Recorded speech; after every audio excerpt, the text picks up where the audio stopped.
Hey everybody, welcome to YAA Workshop.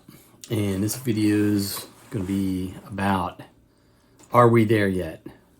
I know a lot of folks have been kind of chomping at the bit to be like 3 world wars, with these things. And I don't think we're there yet. And pretty much why, I don't think what's going on now in the world at the time of this video is that there's not enough theaters of war, I think, around the globe with enough players involved with it to really consider this the next WW. Maybe we get there. I don't know. It's not something that we should be hoping for. But I'm seeing a lot of references to 3 world wars, because everyone's got the 2 world wars, for the longevity of the 1911 platform and also the extent of the 45 ACP. So not yet. That's what I think. You have the situation in Ukraine. That's really localized, between, I guess, Russia and Ukraine. And, obviously Ukraine does get a lot of support from, our, you could say allies or, countries more friendly to the West. And then we got the situation in Iran where you have to deny kind of such regime the ability to gain the ability to make, a nuclear weapon. And then kind of right at the same time, you got the oil going through the proximity there at the Strait of Hormuz and Iran and all that. But that's, again, kind of localized. So what would change it?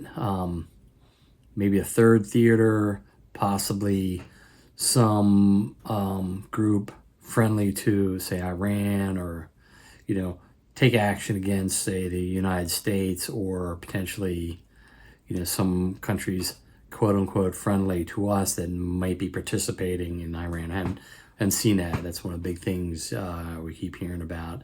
So, that would involve themselves into, that military operation in Iran, I guess you could call it.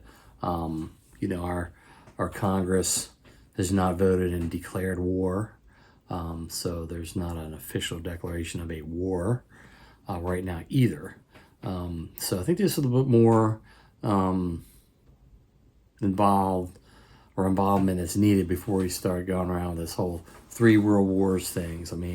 They've been running, they've been used for quite a long time. Hasn't been enough fighting, probably worth, world war. Yeah, probably enough, but it's not, not technically there yet as far as I'm concerned. So, let's hope for a speedy outcome, especially at least in the situation with Iran, so we can get that country back on its feet with some folks that get along with the rest of the world in more of more of a reasonable manner. That's the main thing, in a way that we can not have to worry about the nuclear weapons falling into their hands, or into the way that they can make them, for their own use. All right, so the 1911, very famous, very widely used for a very long time, and doesn't seem to be slowing down into the future, especially in non-military hands and throughout the world, wherever. I know a lot of the military forces are buying like the polymer-based farms, that make use of modern technology and lighter materials, things like that.